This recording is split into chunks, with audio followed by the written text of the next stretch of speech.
कबूतरखान्यासंदर्भात आहे। याच संदर्भात आज सुनावणी होणार आहे। दुपारी 3 वाजता हायकोर्टात ही सुनावणी होईल। कबूतरांना अन्न आणि पाणी देण्यावर बंदी कायम आहे, तर या ठेवण्याबाबत आणि तज्ञांची आता समिती स्थापन करण्यात आली आहे। या खरं तर समिती स्थापन करण्याबाबत न्यायालयाने निर्णय दिलाय। कबूतरखान्यावर कोर्टाने खाद्य घालण्यास मनाई केली आहे।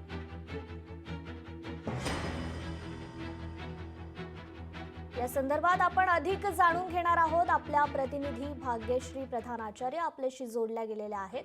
भाग्यश्री, गेल्या काही दिवसांपासून खरं तर कबूतरखाना हा मुद्दा चांगलाच गाजतोय आणि आज त्याबद्दलची सुनावणी आहे। 3 वाजता हायकोर्टात ही सुनावणी होणार आहे।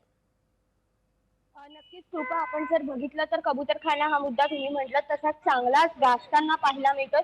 खरं तर उच्च न्यायालयाने जे आदेश दिलेले होते की कबूतरखाना बंद करायचा, त्यानंतर देखील काही जैन समुदाय आणि काही पक्षीप्रेमी पशुप्रेमी यांनी तिकडे ताडपत्री लावलेली होती जी महापालिकेने, ती देखील जबरदस्तीने काढण्याचा प्रयत्न केला होता। मोठा गोंधळ, मोठा राडा झालेला होता।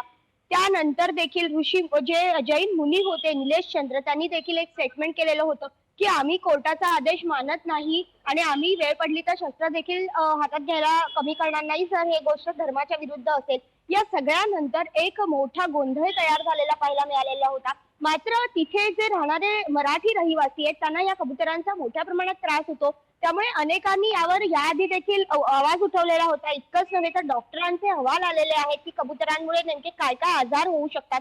हे सगळे अहवाल जे डॉक्टरांचे आहेत ते डॉक्टरांनी सगळे हायकोर्टामध्ये देखील सादर केलेले होते। या सगळ्या दरम्यान ज्यावेळेला हायकोर्टाने निर्णय दिला त्यानंतर जे याचिकाकर्ते पल्लवी पाटील आहेत त्या सुप्रीम कोर्टात गेल्या। मात्र सुप्रीम कोर्टाने देखील त्यांना तेच सांगितलं की आधी हायकोर्टात तुमची केस सुरू आहे, हायकोर्टाला तुमचं म्हणणं जाऊन काय आहे ते सांगा, डायरेक्ट तुम्हाला सुप्रीम कोर्टात यायची काहीच गरज नाही, आणि असं म्हणत त्यांची ती याचिका फेटाळली होती। या सगळ्यामध्ये आज पुन्हा एकदा 3 वाजता याचिका पार पडणार आहे। न्यायमूर्ती गिरीश कुलकर्णी आणि न्यायमूर्ती आरिफ डॉक्टर यांच्या खंडपीठासमोर ही याचिका पार पडेल। नेमके आज समिती गठीत करणार होते। मागच्या सुनावणीमध्ये त्यांनी सांगितलेलं होतं तसं की डॉक्टरांची एक समिती आम्ही गठीत करतो। आज समिती गठीत करण्यासंदर्भात ते काय बोलणार का? इतकंच नव्हे तर जैन मुनींनी ज्या पद्धतीने कोर्टाचा आदेश आम्ही पाळत नाही, आम्ही शस्त्र हातात घेऊ अशा पद्धतीचं वक्तव्य केलं होतं, त्यावर काही ते टिप्पणी करणार का? हे सगळं बघणं आज खूप महत्वाचं आहे। याचबरोबर मराठी एकीकरण समिती जी आहे ती देखील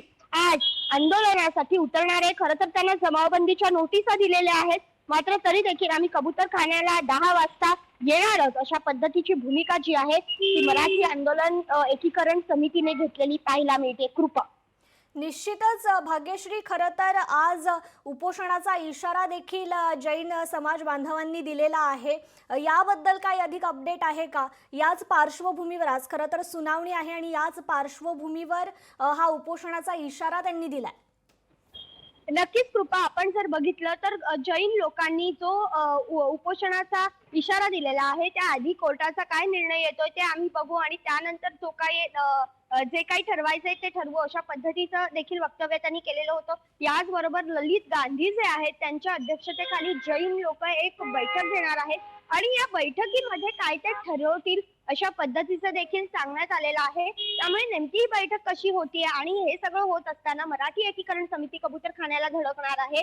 या वेळेला जैन बांधव देखील तिथे येणार का आणि मोठा गोंधळ पुन्हा एकदा निर्माण होणार का, हे बघणं देखील महत्वाचं आहे। खरं तर गेले 4 ते 5 दिवसापेक्षा अधिक ज्या वेळेला कारवाई महापालिकेला करायला सांगितली होती त्यावेळेपासूनच कबूतरखान्याला मोठा पोलीस बंदोबस्त ठेवण्यात आलेला आहे, तैनात करण्यात आलेला आहे। कबुतरांची संख्या देखील तिथली हळूहळू कमी होताना पाहायला मिळते। मात्र आज देखील तिथे मोठ्या प्रमाणात पोलीस तैनात असतील आणि त्याचबरोबर एक्स्ट्रा फोर्स देखील मागवणार असल्याची माहिती काल पोलिसांनी लोकशाहीशी बोलताना दिलेली होती। त्यामुळे आज नेमकं काय होतंय हे बघणं कृपा अत्यंत महत्वाचं ठरणार आहे। आजचा दिवस मुंबई महापालिकेच्या दृष्टीने देखील तितकाच महत्वाचा असेल, कारण कबूतरखाना हा विषय जो आहे हा मुंबई महापालिका निवडणुका तोंडावर आलेल्या असताना निघालेला आहे।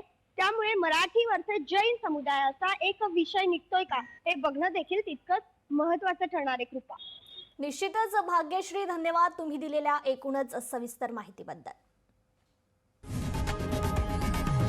लोकशाही मराठी ऐका, पहा, जागरूक रहा।